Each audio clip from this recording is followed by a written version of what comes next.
Information technology centre को subscribe करने के लिए ये वाला बटन दबाएं।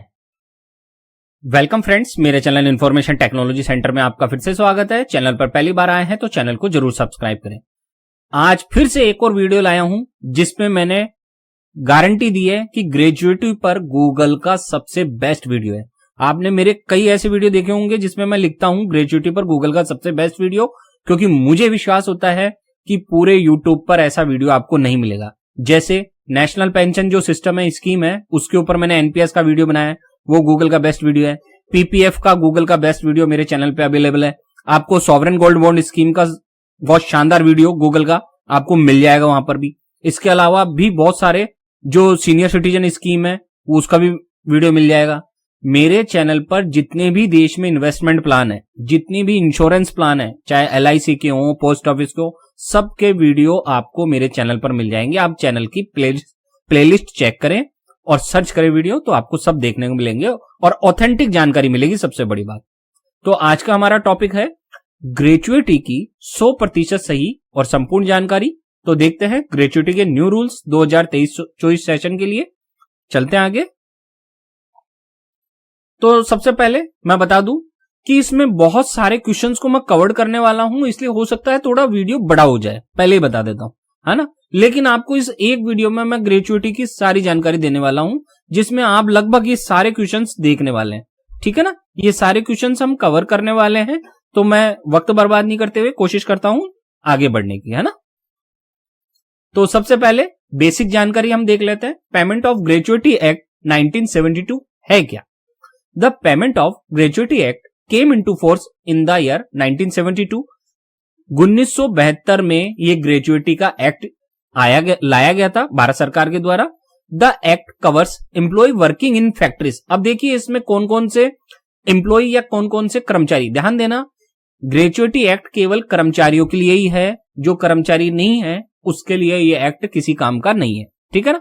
The act covers employees working in factories, mines, oil fields, plantations, ports, railways, motor transport undertakings, companies, all education and non educational departments and to shops and other such establishments to which shops and establishments act of a state applies that have more than 10 people employees. अब ये पूरा है क्या? मैं देखो English में लिखा है, मैं हिंदी में समझाता चलता हूं। है क्या कि जितनी भी फैक्ट्री है उसमें ये नियम लागू होगा, माइंस में लागू होगा, जितनी भी ऑयल फील्ड होती है जहां ऑयल का होता है काम, है ना, ऑयल रिफाइनरी हुई या कुछ भी ऐसा हुआ वहां, प्लांटेशंस में होता है, पोर्ट्स होते हैं, बंदरगाह वगैरह वहां होता है, रेलवे में ये लागू है नियम, मोटर ट्रांसपोर्ट अंडरटेकिंग्स में लागू होता है, कंपनीज में लागू है। जितने भी आपकी एजुकेशनल इंस्टीट्यूट है, चाहे से केंद्रीय विद्यालय हो आपका या नवोदय विद्यालय हो, दोनों में ये लागू है। और इवन टीचर्स के लिए भी अब ग्रेजुएटी लागू कर दी गई है। पहले अध्यापकों के लिए, टीचर्स के लिए ग्रेजुएटी लागू नहीं थी, अब लागू कर दी गई है, ठीक है ना। शॉप्स पर भी ये ग्रेजुएटी लागू होती है एंड अदर सच एस्टेब्लिशमेंट्स भी है कुछ, तो उस पर भी लागू होती है। लेकिन कौन सी? To which shops establishment act of a state apply. जो स्टेट गवर्नमेंट के शॉप्स एंड एस्टेब्लिशमेंट आती है उन शॉप्स पर भी ये नियम लागू होता है, ठीक है ना। लेकिन ये नियम तभी लागू होगा जब उस संस्थान में 10 कर्मचारियों से ज्यादा लोग काम करते हो। 10 से कम काम करते होंगे तो ये ग्रेजुएटी एक्ट 1972 उस पर लागू नहीं होता है। Gratuity is given to government employees as well as private employees. अब कुछ लोगों को भ्रम होता है कि ग्रेजुएटी केवल सरकारी कर्मचारियों को मिलती है। ऐसा नहीं है। सरकारी कर्मचारी हो या प्राइवेट कर्मचारी हो, सभी को ग्रेजुएटी मिलती है। बस वो कर्मचारी होना चाहिए, एम्प्लॉय होना चाहिए। कोई अगर मान लो खुद का ही बिजनेस कर रहा है तो उसे ग्रेजुएटी नहीं मिलेगी। किसी के यहां आप काम करोगे ना, तब जाके आप एम्प्लॉय बनते हो और तब जाके आपको ग्रेजुएटी मिलती है। According to central government rules, teachers are also eligible for gratuity under NPS. जैसा कि मैंने बताया कि जो लोग पुरानी पेंशन योजना में थे या नई पेंशन योजना एनपीएस में भी है, तब भी अब उनको ग्रेजुएटी लागू कर दी गई है। देश में जितने भी केंद्रीय विद्यालय के टीचर्स हैं, नवोदय विद्यालय के टीचर्स हैं, चाहे ऑटोनोमस बॉडीज हो या सेंट्रल गवर्नमेंट की डायरेक्ट बॉडीज हो, दोनों ही केस में अब सभी को ग्रेजुएटी मिलेगी, चाहे उनके ओपीएस हो या एनपीएस हो, ठीक है। ये तो हो गई बेसिक जानकारी। अब आगे बढ़ते हैं। आगे हम देखेंगे what is gratuity. Gratuity is a lump sum amount that an employer pays to his or her employees as a form of gratitude for the services. आपने किसी के यहां वर्क किया, ठीक है, उसको अपनी सर्विसेज दी, तो बदले में वो आपको क्या कर रहा है, कुछ ग्रेजुएटेड दे रहा है, कुछ पे कर रहा है आपको, और इसी को हम क्या कहते हैं, gratuity. Employers can pay this gratuity in the following veg. और एम्प्लॉयर जो है जिसने आपको काम पे रखा हुआ है वो आपको ग्रेजुएटी कैसे दे सकता है, फ्रॉम देयर ओन अकाउंट, या तो वो खुद के पास से पैसा दे सकता है ग्रेजुएटी का, या फिर दूसरा तरीका यह है वाया ए ग्रुप ग्रेजुएटी इंश्योरेंस प्लान। कुछ बड़ी कंपनियां क्या करती है, ग्रेजुएटी इंश्योरेंस प्लान भी खरीद लेती है जिसकी मदद से वो पैसा देती है। These insurance policies cover employers in case of a sudden liability for the gratuity payment. मान लीजिए किसी कर्मचारी की डेथ हो जाती है और उसको अचानक से ग्रेजुएटी देनी है, अब कंपनी के पास पैसा नहीं है, तो इसलिए कंपनियां क्या करती है, ग्रेजुएटी इंश्योरेंस प्लान भी लेके रखती है, तो उससे पेमेंट करवा देती है। Additionally employers also earn interest and tax benefits on the amount paid as gratuity. और जो वो इंश्योरेंस लेती है उनके ऊपर अमाउंट जो पेड किया जाता है उस पर कुछ टैक्स बेनिफिट्स भी मिल जाते हैं एम्प्लॉयर्स को, जो नियोक्ता है उसे, है ना। फिर आगे देखते हैं, who is liable to pay gratuity. An organization with a workforce of 10 individuals and above is liable to pay gratuity under the payment of gratuity act 1972। ऐसी सभी कंपनियां या ऐसे सभी संस्थान जिसमें 10 या 10 से अधिक लोग काम कर रहे हैं उन्हें ग्रेजुएटी पे करना कंपलसरी है, मैंडेटरी है, अनिवार्य है। Such an organization that has come under the purview of this act must still pay gratuity even if the employee strength goes below 10। यदि मान लीजिए किसी साल 10 से ज्यादा कर्मचारी हो गए और वो कंपनी या वो संस्थान एक बार ग्रेजुएटी एक्ट के अंडर में आ गया, फिर बाद में अगर उसके कर्मचारी 10 से कम भी हो जाते हैं तो भी ग्रेजुएटी एक्ट उस संस्थान पर लागू रहेगा और उस संस्थान को अपने कर्मचारियों को ग्रेजुएटी देनी होगी। मैं यहां क्लियर करता चलता हूं, वैसे तो देश के सभी हिस्सों में और सभी राज्य सरकारों ने अपने कर्मचारी, सरकारी कर्मचारी हो या प्राइवेट, सभी के यहां ग्रेजुएटी लागू है, ग्रेजुएटी एक्ट लागू है, लेकिन अभी भी कुछ राज्यों में प्रॉब्लम्स है जिसके कारण वो ग्रेजुएटी एक्ट अभी पूरी तरह लागू नहीं हो पाया। इसलिए जो राज्य सरकार के कर्मचारी हैं वो एक बार अपने राज्य की कंडीशंस को देख ले, वहां कौन सा एक्ट कैसे लागू हुआ है या नहीं हुआ, तो वो फर्दर प्रोसेस में होगा तो उसको जरूर देख लेना, है ना। फिर आगे देखते हैं, सर्विस पीरियड फॉर ग्रेजुएटी। कितना सर्विस पीरियड होना जरूरी है ग्रेजुएटी के लिए, देखिए, एन एम्प्लॉय कॉन्ट्रेक्चुअल वर्कर्स, चाहे से एम्प्लॉय हो, कॉन्ट्रेक्चुअल वर्कर हो, या आप टेम्परेरी इंडिविजुअल हो या परमानेंट वर्कर हो, has to work for at least 5 continuous years to be eligible for gratuity. ऐसे समस्त कर्मचारी जिन्होंने कम से कम 5 साल कंटिन्यू सर्विसेज दी है उस संस्थान में, वो ग्रेजुएटी पाने का हकदार है। ऐसे सभी कर्मचारी जिसने 5 साल एक जगह रुककर कहीं काम किया है, ध्यान रखना, ये नहीं कि 3 साल पहले कर लिया काम, फिर बाद में वो नौकरी छोड़ दी, फिर वापस ज्वाइन किया उसको और फिर 2 साल और कर लिया, 5 साल हो गए, ऐसे नहीं, कंटिन्यू 5 साल होंगे तब जाके आप उस ग्रेजुएटी के हकदार होंगे। ठीक है, इसमें कुछ क्लॉज है वो और देख लेते हैं। 5 years 190 days employment under the ground in mines. अगर आप माइंस में काम करते हैं तो 5 साल की बजाय 4 साल 190 दिन होने पर भी आपको ग्रेजुएटी मिल जाएगी। और in establishment which works less than 6 days in a week. और ऐसे सभी एस्टेब्लिशमेंट्स जिनमें 6 दिन का वीक होता है वहां पर भी 4 साल 190 दिन होने पर आपको ग्रेजुएटी मिलने के आप अधिकार हो जाएंगे, भले ही 5 साल ना हुए हो। फिर ऐसे ये एक और दूसरी कंडीशन है, 4 years 240 days is also equal to 5 years according to judgment from Madras high court. Madras high court ने अपने एक निर्णय में कहा था कि जरूरी नहीं है कि कंप्लीट 5 वर्ष हो, किसी कर्मचारी के 4 साल 240 दिन भी अगर हो जाते हैं तो उसे आप 5 साल मानकर उसे ग्रेजुएटी देंगे। ये ऐसा मद्रास हाई कोर्ट का निर्णय है। तो एक तरह से 4 साल 240 दिन वाले को ग्रेजुएटी मिल सकती है। हालांकि इस केस में 4 साल 240 दिन वाले केस में आपको हो सकता है अपने एम्प्लॉयर को मद्रास हाई कोर्ट का डिसीजन देना पड़े।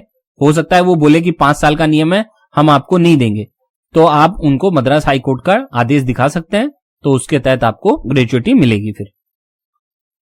फिर आगे देखते हैं हम, meaning of 5 year continuous service. अब ये और प्रश्न आता है कि सर 5 ईयर की कंटिन्यूअस सर्विस का मीनिंग क्या है, तो वो देख लेते हैं। An employ shall be said to be in continuous service even is her service in interrupted by way। मान लो कोई जॉब में है, और जॉब में है तो भाई छुट्टी भी लेगा, जाहिर बात है, कई तरह की प्रॉब्लम्स भी आएगी, तो फिर 5 साल कैसे कंटिन्यू सर्विस मानेंगे। तो देखिए, अगर इन कारणों से उसने छुट्टी ली है तो भी उसकी 5 साल की सर्विसेज को कंटिन्यू माना जाएगा। मान लो सिकनेस हुई तो छुट्टी ले ली, एक्सीडेंट हुआ लीव ले ली, या absence from duty without leave है तो भी उसको कंटिन्यू माना जाएगा सर्विसेज को। लीव विथ फुल वेज लिया तो भी कंटिन्यू सर्विस है। टेम्परेरी डिसेबलमेंट हो गया तो भी कंटिन्यू सर्विस है वो। लेड ऑफ पीरियड है उसे भी कंटिन्यू सर्विस माना जाएगा। मैटरनिटी लीव जो 26 वीक्स की ली है, 26 हफ्ते तक की या 26 सप्ताह की अगर कोई मैटरनिटी लीव लेता है तब भी उसे 5 साल की कंटिन्यूअस सर्विस में माना जाएगा, the payment of gratuity amendment 2018 के अनुसार। इससे ज्यादा लेता है तो फिर वो नहीं माना जाएगा, ठीक है ना। तो इन केस में भी वो 5 साल की सर्विस कंटिन्यू रहेगी अगर आपने छुट्टी ली तो भी। फिर आगे देखते हैं, employ is entitled to get gratuity. किस किस को ग्रेजुएटी मिलती है? कोई रिटायरमेंट हो रहा है उसे ग्रेजुएटी मिलेगी, किसी ने रेजिग्नेशन दिया है तो उसे मिलेगी, डिमाइस हुआ है कोई, disablement due to an accident और ए डिजीज उसके कारण, किसी ने वीआरएस लिया है वॉलंटरी रिटायरमेंट स्कीम के तहत, किसी का टर्मिनेशन हुआ है या ले ऑफ हुआ है ड्यू टू रिट्रेंचमेंट, तो इन सब मामलों में भी ग्रेजुएटी मिलेगी। बस कंडीशन वही कि 5 साल की जॉब कंटिन्यू होनी चाहिए, ठीक है, और 10 से अधिक कर्मचारी उस संस्थान में होने चाहिए। फिर आगे, gratuity rule for terminated employees. अगर किसी कर्मचारी को टर्मिनेट कर दिया जाए संस्थान की तरफ से, क्या है ग्रेजुएटी रूल? देखो, the employer can cancel the gratuity payment of the employee even though she has completed 5 or more years only if the following condition। अगर किसी कर्मचारी ने मान लीजिए 5 साल कंटिन्यू सर्विस की है, लेकिन कुछ ऐसा हुआ है जिसके कारण एम्प्लॉयर ने क्या किया, उसकी ग्रेजुएटी कैंसिल कर दी, तो ऐसे क्या कारण है कि वो ग्रेजुएटी को कैंसिल कर सकता है? पार्शली भी कैंसिल कर सकता है और फुली भी कैंसिल कर सकता है। तो देखिए, if the services of the employ are terminated due to misconduct, wrongdoing, willful omission or negligence which has caused damage or loss to the employer। अगर एम्प्लॉयर को कर्मचारी के कारण कोई डैमेज हुआ है, कोई लॉस हुआ है, कोई मिसकंडक्ट हुआ है कर्मचारी की तरफ से, या कोई विलफुल है या कुछ नेग्लिजेंस है जिसके कारण संस्थान को नुकसान पहुंचा है, या कुछ भी ऐसा हुआ है, नैतिक आचरण हुआ है, तो वो क्या कर सकता है एम्प्लॉयर? पार्शली या फुली उसकी ग्रेजुएटी को रोक सकता है, उसे पूरा अधिकार दिया गया है। फिर आगे देखते हैं, टैक्स रूल्स फॉर ग्रेजुएटी देख लेते हैं। The maximum limit for types of gratuity remain to be 20 lakh. आपको मैक्सिमम ग्रेजुएटी कितनी मिलेगी बताइए? अब 20 लाख। 20 लाख तक आपको मैक्सिमम ग्रेजुएटी मिलेगी। It is tax exempt up to 20 lakh from the previous ceiling of ₹10 lakh which comes section 1010 of the income tax है। पहले 10 लाख की लिमिट थी, अब उसे बढ़ाकर 20 लाख कर दिया गया है। यानी कि आपको कितनी मैक्सिमम ग्रेजुएटी मिल सकती है? अधिकतम 20 लाख रुपए आपको ग्रेजुएटी मिलेगी, और 20 लाख ही आपका टैक्स की छूट मिल जाएगी। यानी कि जितनी ग्रेजुएटी मिली एक तरह से उतनी टैक्स छूट मिल जाएगी। कौन से सेक्शन के तहत? इनकम टैक्स के एक्ट के सेक्शन 1010 के तहत ये छूट मिलती है। तो सर क्या 20 लाख से ज्यादा भी ग्रेजुएटी मिल सकती है? हाँ, कुछ केसेस में मिल जाती है ना, तो उनको फिर 20 लाख तक की छूट मिलती है, ठीक। फिर आगे देखते हैं, कैलकुलेशन ऑफ ग्रेजुएटी देख लेते हैं। ग्रेजुएटी अमाउंट कैसे कैलकुलेट होगा? लास्ट ड्रॉन सैलरी को गुणा कीजिए। ये क्या है? Last drawn salary. आपकी कितनी सैलरी है जब आपने उस महीने में जॉब छोड़ी या रिटायरमेंट हुआ, उतनी सैलरी गुणा ये मल्टीप्लीकेशन का चिन्ह, टोटल ईयर्स ऑफ सर्विस, कितनी साल की आपकी सर्विस हुई है, फिर गुणा का चिन्ह 15/26। तो इस सूत्र से हम ग्रेजुएटी का अमाउंट कैलकुलेट कर सकते हैं। लास्ट ड्रॉन सैलरी का मतलब क्या है? यहां पे लास्ट ड्रॉन सैलरी का मतलब है basic salary plus dearness allowance, इन दोनों को जोड़कर डीए और बेसिक सैलरी दोनों को जोड़कर लास्ट ड्रॉन सैलरी बनती है। 15 इज वेजेस फॉर 15 डेज। ये 15 क्या है?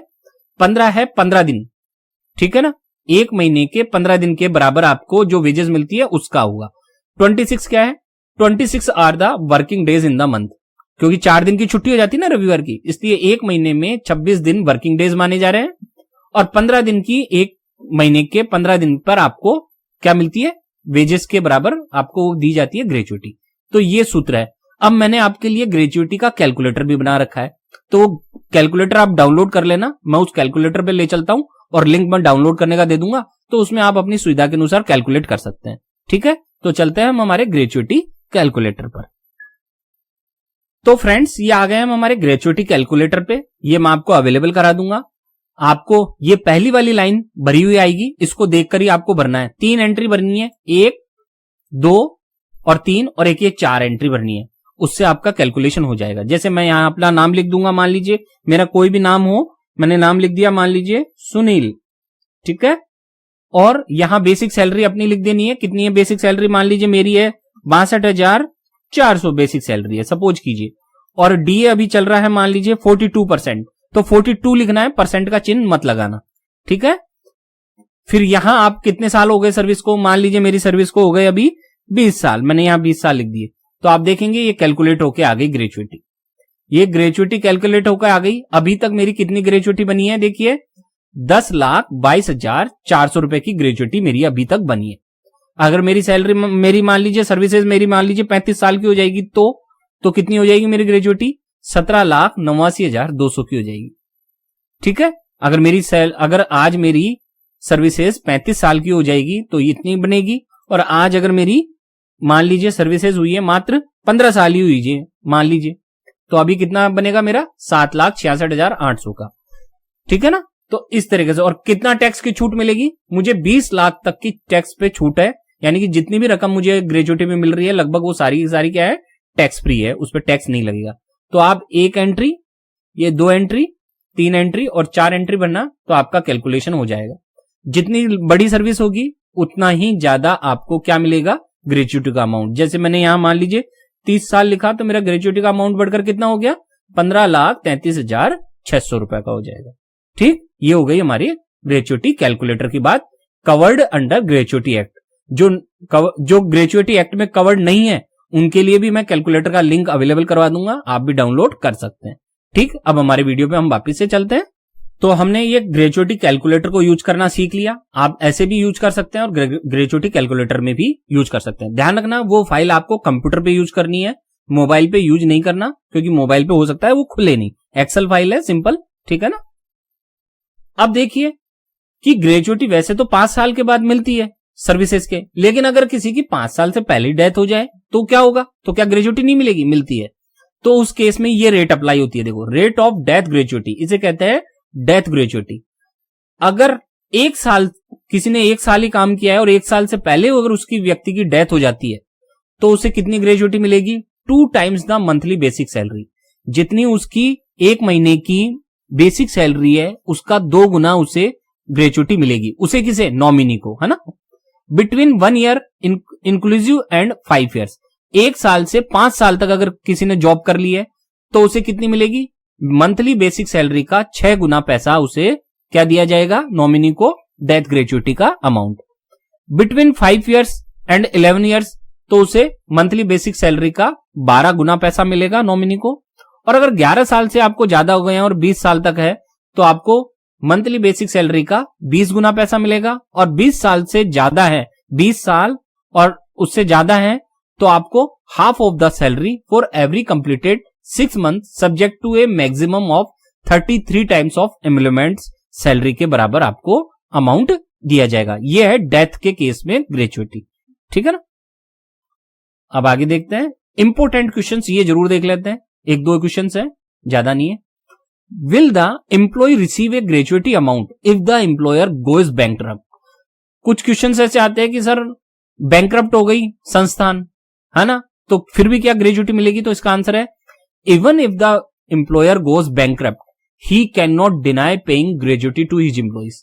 अगर कोई संस्थान बैंकरप्ट भी हो जाता है, दिवालिया हो जाता है, तो भी उसे अपने कर्मचारियों को ग्रेचुइटी देनी पड़ेगी। Number 2, when the gratuity payment is made to the nominee or legal heir, how will the tax liability be calculated for the recipients? मान लीजिए किसी की डेथ हो गई और उसके नॉमिनी को, लीगल हेयर को ग्रेचुटी का पैसा मिला, तो उस पर टैक्स कैसे लगेगा? तो आंसर देखिए, in the event of an employee's death the nominee or the legal heir becomes the recipient of the gratuity amount. जाहिर बात है, जैसे ही किसी व्यक्ति की डेथ होगी उसके नॉमिनी को ही मिलेगा सारा का सारा ग्रेचुटी का पैसा, है ना।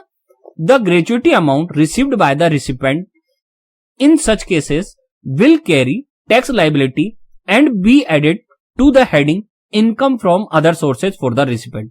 इस केस में जिस नॉमिनी को ग्रेचुटी का अमाउंट मिला है उसे अपनी इनकम के उस पार्ट में दिखाना होगा। किस पार्ट में? इनकम फ्रॉम अदर सोर्सेज वाले पार्ट में दिखाना होगा और उस पर टैक्स लगेगा। उस पर टैक्स लगेगा किस पर? इनकम फ्रॉम अदर सोर्सेज मानकर ग्रेचुटी अमाउंट पर टैक्स लगाया जाएगा अगर ग्रेचुटी का अमाउंट नॉमिनी को मिलता है। और अगर मैन होल्डर को मिलता है, कर्मचारी को मिलता है, तब तो कोई टैक्स नहीं बनता, लेकिन अगर नॉमिनी को मिलता है तो टैक्स लगेगा। ठीक है ना। फिर अगला है क्वेश्चन, थर्ड क्वेश्चन देख लेते हैं हम। How long does it take for an employer to pay the gratuity amount? कितना समय लगता है एम्प्लॉयर को ये ग्रेचुटी अमाउंट देने में? तो आंसर देखिए, as per the government mandate once the employer shares the acknowledgement of the recipient of the gratuity application he must pay this amount within 30 days। जैसे ही उसे ग्रेचुटी की एप्लीकेशन मिलती है कर्मचारी की तरफ से, उसे 30 दिनों के भीतर भीतर ग्रेचुटी का पेमेंट करना अनिवार्य है। In case of delay in payment, और अगर वो डिले करता है, नहीं देता है payment, the employer faces a penalty wherein he has to pay interest on the gratuity amount from due date until the payment is done. और अगर कोई नियोक्ता या एम्प्लॉयर आपको 30 दिन बाद भी पैसा नहीं देता है ग्रेचुटी का, तो उसे क्या करना पड़ेगा कि जितना आपका ग्रेचुटी का पैसा और भारत सरकार का जितना रेट ऑफ इंटरेस्ट है वो दोनों मिलाकर आपको पैसा चुकाना होगा। ये मैंडेटरी है। तो इस तरीके से ये सारे क्वेश्चंस कंप्लीट होते हैं। उम्मीद है आपको ये वीडियो समझ में आया होगा, पसंद आया होगा। मेरे चैनल पे जाएंगे तो आपको बहुत सारे इन्वेस्टमेंट के और पैसे से संबंधित वीडियो मिलेंगे, तो वो जरूर देखें। शेयर मार्केट के भी सारे वीडियो देखने को मिलेंगे। आप चैनल पर जरूर विजिट करें। Thank you friends. अगर मेरे चैनल पर किसी वीडियो को आप ढूंढना चाहते हैं तो उसको कैसे ढूंढेंगे? आप youtube.com पे जाके इंफॉर्मेशन टेक्नोलॉजी सेंटर टाइप करें। जैसे ही ये टाइप करेंगे आपके पास इस तरह से ये चैनल खुलकर आ जाएंगे। ठीक है, ये मेरे चैनल का लोगो है। आप यहां क्लिक कर सकते हैं या नाम पर क्लिक कर सकते हैं, कहीं पर भी क्लिक करें। जैसे मैंने क्लिक किया तो ये मेरा चैनल खुल जाएगा और यहां आ जाना है प्लेलिस्ट वाले सेक्शन में। आपको प्लेलिस्ट वाले सेक्शन में अगर नीचे की साइड में आएंगे ना, तो ये आपको मल्टीपल प्लेलिस्ट मिलेगी।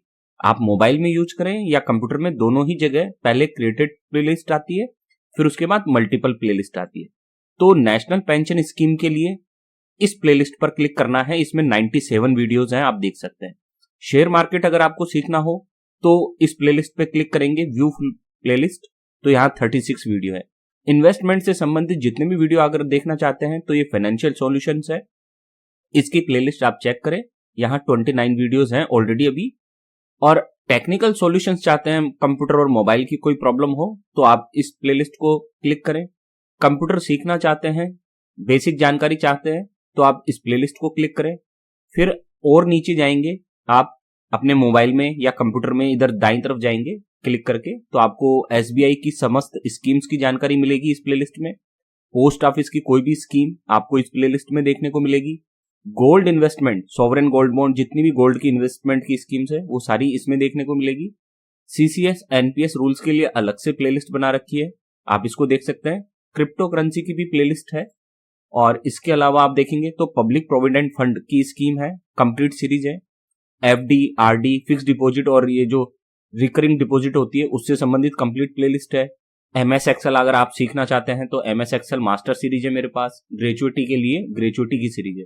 तो ये तो हो गई प्लेलिस्ट जिसमें आप मोबाइल और कंप्यूटर दोनों में देख सकते हैं। लेकिन अगर आपको वीडियो सर्च करना हो, कोई पर्टिकुलर की प्लेलिस्ट से नहीं, कोई वीडियो सर्च करना हो तो कैसे करेंगे आप कंप्यूटर में ये वीडियो वाले सेक्शन पे क्लिक करना और अब आपको क्या करना है, ये सर्च वाला बटन है, इस सर्च वाले बटन पर क्लिक करना। और अब आप अगर शेयर बाजार से संबंधित कोई वीडियो चाहते हैं तो यहाँ केवल इतना सा टाइप करें, शेयर, और सर्च करें। तो यहाँ शेयर से संबंधित, शेयर मार्केट से संबंधित सारे वीडियो दिखाई देंगे। शेयर मार्केट के लिए सबसे बेस्ट वीडियो है मनी कंट्रोल कैसे यूज करें, है ना, ये आप जरूर देख लेना। तो यहाँ बहुत सारे वीडियो मिल जाएंगे आपको। फिर है अगर नेशनल पेंशन स्कीम के बारे में आप जानना चाहते हैं तो एनपीएस लिख दे। तो एनपीएस लिखेंगे तो देखिए एनपीएस के ऊपर बहुत सारे वीडियो है, बहुत सारे मतलब गूगल के सबसे ज्यादा वीडियो मेरे ही चैनल पर है। फिर है ग्रेचुइटी, अगर जानना चाहते हैं तो आप ग्रेचुइटी के बारे में लिख दें। ठीक है, ये ग्रेचुइटी मैंने लिखी और सर्च किया तो देखिए ग्रेचुइटी से संबंधित जितने भी टॉपिक्स हैं वो सारे कवर हो जाएंगे।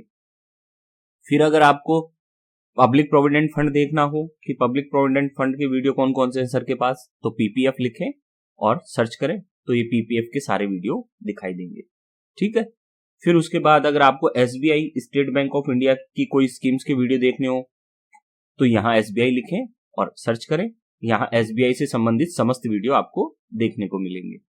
फिर अगर आपको पोस्ट गोल्ड की स्कीम्स जाननी हो कि गोल्ड में कैसे इन्वेस्ट करें और कौन कौन सी स्कीम्स है, तो गोल्ड लिखें और गोल्ड पे क्लिक करें तो आपको सारी गोल्ड की स्कीम्स यहाँ देखने को मिल जाएंगी। फिर अगर आपको पोस्ट ऑफिस की कोई स्कीम देखनी है कि पोस्ट ऑफिस से संबंधित कोई स्कीम हो जो आप देखना चाहते हो, तो आप पोस्ट लिखें और सर्च करें तो आपको यहाँ दिख जाएगा पोस्ट ऑफिस की सारी स्कीम्स है। जितने भी इंश्योरेंस प्लान है पोस्ट ऑफिस के वो सारे मैंने यहाँ दे दिए हैं। फिर उसके बाद है एफडी, अगर आप जानना चाहते हो फिक्स डिपॉजिट स्कीम्स कौन कौन सी है, सर के पास कौन सी वीडियो है, तो एफडी लिखें और एफडी के जितने भी वीडियो हैं, जितनी भी इंटरेस्ट रेट है अलग अलग बैंक्स की, वो सारी आपको यहाँ देखने को मिल जाएंगी। और फिर अगर आप एमएस एक्सेल सीखना चाहते हैं तो यहाँ एक्सेल लिखें, यहाँ केवल आपको क्या लिखना है, एक्सेल लिखना है और एक्सेल लिख के क्लिक कर देना है तो आपको यहाँ एमएस एक्सेल के भी वीडियो देखने को मिल जाएंगे। और इसके अलावा भी अगर आपको कोई भी योजना जाननी हो, जैसे सुकन्या समृद्धि योजना, सुकन्या जाननी है मेरे को मान लो, तो मैं यहाँ सुकन्या लिख देता हूं। ठीक है, तो यहाँ मेरे को वीडियो देखने को मिल जाएगा सुकन्या समृद्धि योजना। तो जो भी योजना या जो भी आपके मन में हो कि मुझे इस चीज से संबंधित कोई टॉपिक सर के चैनल पर है, तो आप यहाँ वो टॉपिक लिख दें, आपको उससे संबंधित वीडियो मिल जाएगा जहां तक संभावना है। अगर चैनल अच्छा लगा हो तो सब्सक्राइब जरूर करें।